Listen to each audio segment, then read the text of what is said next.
Well, I'm joined here by Labour's Shadow Secretary of State for International Trade, Barry Gardiner, and from Chingford by the former Conservative leader, Ian Duncan-Smith. Mr Duncan-Smith, for tax purposes, a high earner is somebody who earns over £45,000. That's when the 40% tax rate kicks in. Now, Michael Fallon, your colleague, said that high earners could be absolutely sure their taxes wouldn't go up. He was wrong, wasn't he?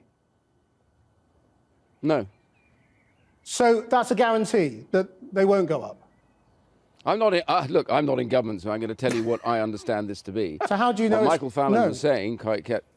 Well, no, I'm not in government, so what I understand from what I've talked to people about, what this is actually being said right now is that no tax increases because there is absolutely no plan whatsoever under a Conservative manifesto or the plan over the next 5 years to be raising taxes on those who aspire to do better for themselves, and particularly, obviously, in this case, those who aspire to do better for themselves and succeed in those as you describe as high earners. So are you bringing back the tax guarantee or not? No, because you removed the tax guarantee.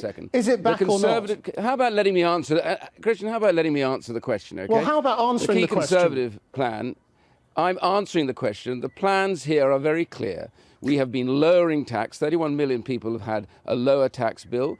Millions have been taken out of tax. You're by not the answering the Party question, over Mr. the last Duncan-Smith. 4 to 5 years.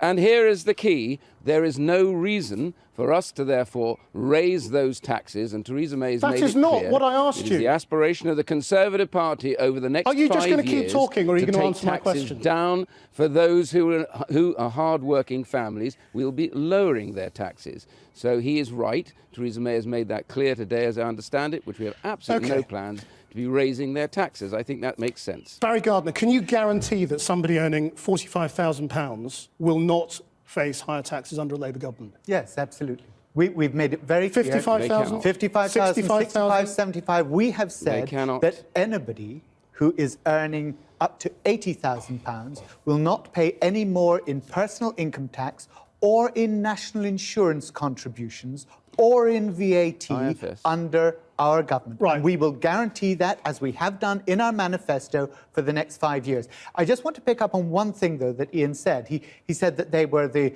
low-tax party. In fact, when we left office in 2010, the tax burden, as it's known, was 33.9% of GDP. At the moment, it's 34.4%. I just want to pin down our policies here. So over £80,000 a year, if you earn over £80,000, you will pay your more taxes are going up. They will. By how much? Well, they will go up by, in total, about £5 billion on everyone. As an individual, is your tax rate going to go up? Your tax rate over that... Sorry, Ian wanted to answer for us, I gather. Barry Gardiner, if you earn between 80 and 150,000, at the moment you pay 40% tax. That will go up under Labour, Yes, it will. It will. Would it go up beyond 45%? By 5%. What we're doing is... Do you guarantee it won't go above 45%? We have said that anyone under that 80,000 threshold, that is 95% of the population, will not pay any more tax. Our proposals have been costed on the basis of bringing the 150,000 threshold for 45% down to 80,000. Mr Duncan-Smith, that's a guarantee then from Labour that if you earn 75,000 a year, your taxes won't go up. You can't match that, can you?